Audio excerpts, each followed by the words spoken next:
SKM recording studio Digha Patna. आवो ये सोना लगे आवो ना, होली के मजा उठाओ ना। आवो ये सोना लगे आवो ना, होली के मजा उठाओ ना। ऐसे भागो ना रुका है तूफान के। साओ बनिया नाही पसावान से,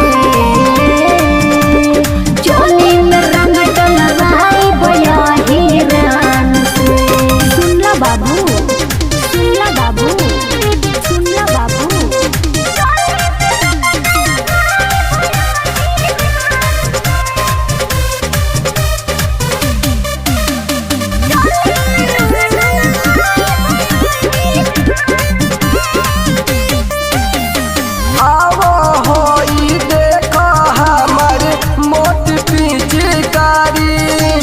छोड़ा ना जाए तो रंग डालन पारा पानी, अरे सर्दी हो जाए नू।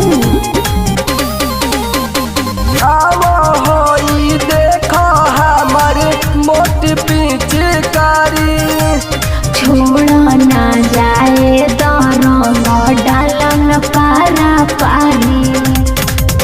अब वो ढोरी में लगा दी बबुआन से। साओ बनिया नाही पसावान से, चोली में रंग लगवाए गया हिरान से। साओ बनिया नाही पसावान से, चोली में रंग लगवाए गया हिरान से।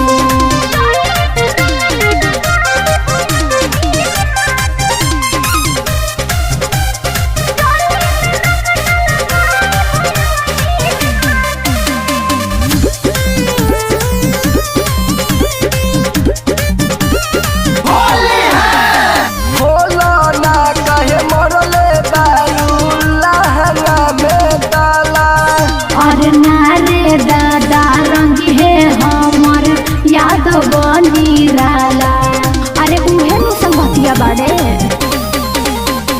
खोलो ना कहे मरले बालू लहंगा में ताला। और नारे दादा रंग है हमर सुधी रानी राला। कहे जातो तारू बबलू जवान के।